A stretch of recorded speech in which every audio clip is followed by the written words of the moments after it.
Today's sponsor is Advancement Courses. Stay tuned at the end of the show for a special coupon for 20% off any of their grad level professional development courses. Episode 266, Blessings of the Broken Teacher. And yes, this is a Motivational Monday, even with that title. The 10-Minute Teacher Podcast with Vicki Davis. Every weekday, you'll learn powerful, practical ways to be a more remarkable teacher today.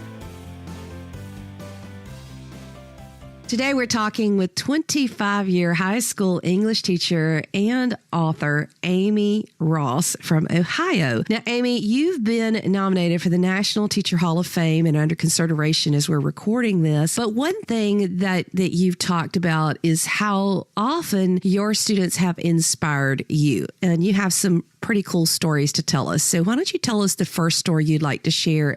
Several years ago, matter of fact, I think it was 2006, a student gave me a book for Christmas called How to Sell What You Write. And she had put a note in the book that said that she believed in me when I said I would write my own book someday, and this was to get me a good start. As I was finishing up writing the book that I just completed this past year, I remembered that she had given me that. And so I dug it out of my closet in my classroom and reread her note and decided to write a letter back to her to let her know that I had in fact completed the task.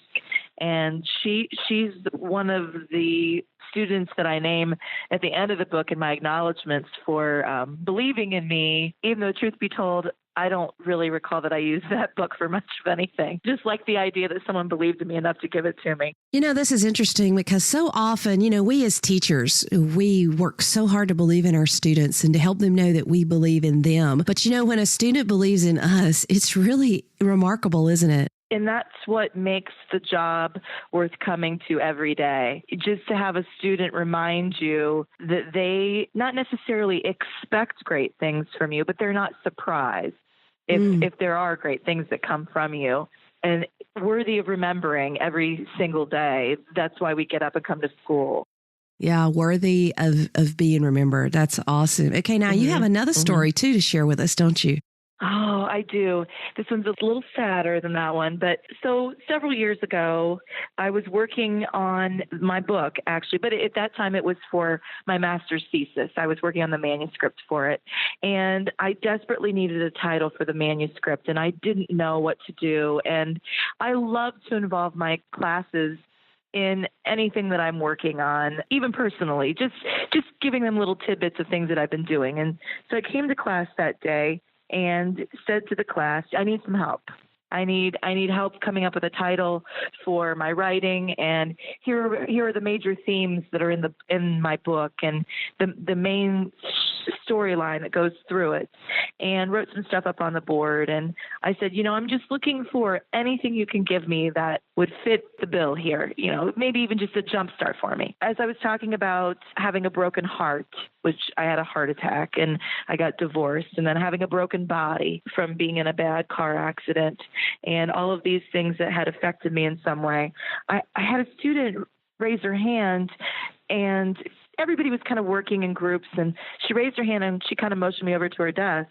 And I want to tell you that this same student earlier in the school year had lost her mother to a heart attack, right before the school year had started. And she was a senior, but she waved me over to her desk, and I said, yeah, what are you thinking? And she said, have you ever heard of this Japanese art form? And she goes, it's called, Kint something. And I said, no, I never have. And she said, you should go look it up. So I came back over to my desk and I opened up Google and I said to her, Caitlin, what was it again? And she said, it's Kint something, K-I-N-T, and it's art. So I put in K-I-N-T plus art, and up comes a word called kintsugi, Kintsugi, which is the art form of joining together something broken with a gold powder that turns into a metallic gold, and the creation of something more beautiful as a broken unit than it was prior to being broken. And I just looked at her and said, oh my gosh, this is amazing. this is beautiful. And she just smiled at me and said, I bet you can do something with that. But the fact that first of all, that she taught me something that day that I didn't know, but that she could come up with the parallels there and made me feel so good about myself, and that in my brokenness becoming a better version of myself. I appreciate that so much. Well, and Aimee, I love it. I have a book I've been working on actually now for 3 years called War of Heart. And in there, I actually talk about kintsugi and the fact that you would bring it up today. It just in my own life, because, as a teacher, it's so easy to feel like, I'm broken in so many ways. I have so many flaws. I have, things that don't go right, but that we could be put together in a more beautiful way because of that brokenness.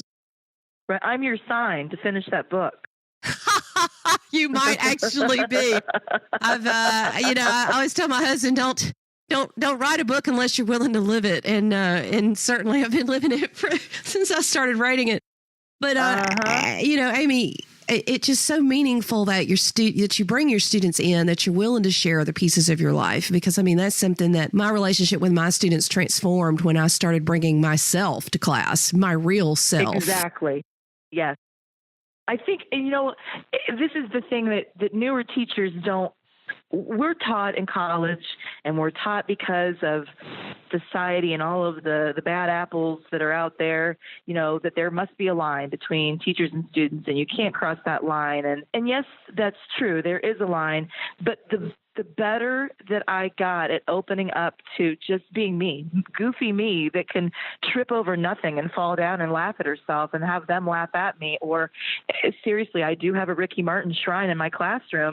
And part of it is because I love Ricky, but part of it is because the kids started bringing things in because they think it's hysterical that I have a crush. And so when we come away from being a new teacher into realizing that we can open ourselves up and allow them to see who we are, I get so much more out of my teaching, because it's a respect.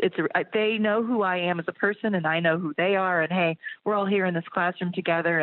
And what can you guys give to me today? And what can I do for you? And while teaching standards, and while getting the test scores and those things. And we're all kind of kintsugi, aren't we? Yeah, every single one of us. It's definitely another thing that I hope that kids can walk away from my experience with writing this book, is that we all have a story. And if they don't have a story yet, they're going to someday.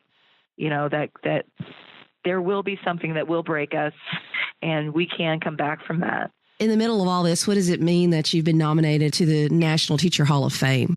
Well, if I'm being totally honest with you, it's a little overwhelming to have a book coming out at the same time as the nomination is occurring. It's an awful lot of attention on a job that, and this, we don't get a lot of accolades, but we would still do it even if we didn't get the accolades. Yep. And I appreciate it and I love it. But, I feel like I know so many teachers that belong in the National Teachers Hall of Fame.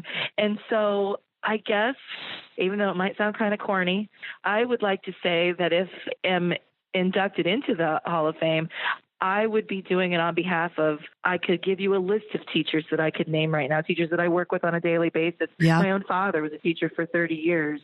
So it is important to me in being a representative, I think. I think also, Aimee, that it's important that you are being authentic and open, because sometimes when people have a mountaintop experience, it's real easy to become, I'm not going to say self-centered, but I guess teachers were so eager for somebody to actually notice what we do, because it is such a lonely job, that it's really easy to fall prey to ego, isn't it? And we have to just really battle against that and remind ourselves that we are here not to, I'm going to paraphrase something my youth pastor said at church, Garrett Grubbs, not to wear a bib, but to wear an apron. That's why we do this profession. We're here to serve. I think it's great to see your humility. Well, it's funny that you say that, because a long time ago, 2004, I was nominated and I applied for the Disney Teacher Award, which is no longer, they don't have it anymore. And I got it that year. was one of 39 teachers to get it, and better things kept happening. And I did. My head grew too big, and I thought, man, I'm a gift to education. I need to go out and teach other teachers. And you know what? That's kind of when life took a turn for me. It was within the next several years that not only did I feel like I had reached the pinnacle of my career, but I shouldn't be in the classroom anymore. I'm more important than this. And then life handed me a situation, and the classroom is exactly where I needed to be to heal again.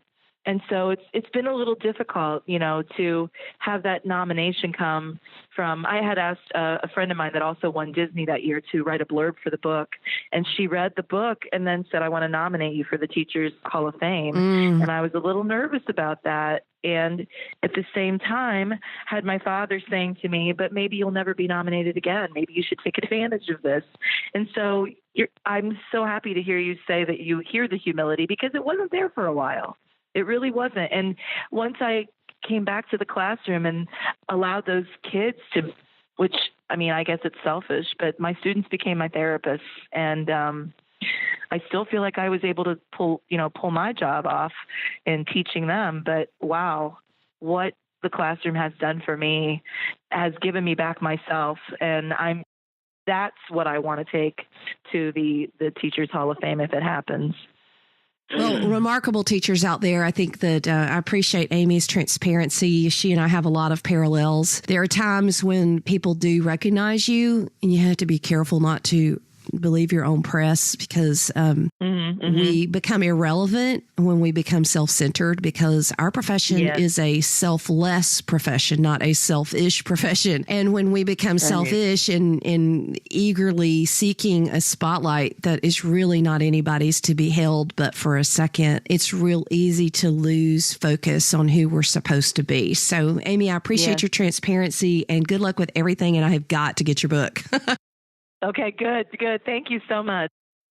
Need some great professional development? Today's sponsor, Advancement Courses, has more than 200 graduate-level online professional development courses for K-12 teachers. You can take these courses for continuing education, salary advancement, or recertification. And these courses have us teachers developing tangible resources to use in our classrooms immediately. Go now to advancementcourses.com/coolcat and use the code COOL20 at checkout to get 20% off any course. With this coupon, a 3 grad credit course is only $359. So go to advancementcourses.com/coolcat to learn more and use the coupon code COOL20. Never stop learning.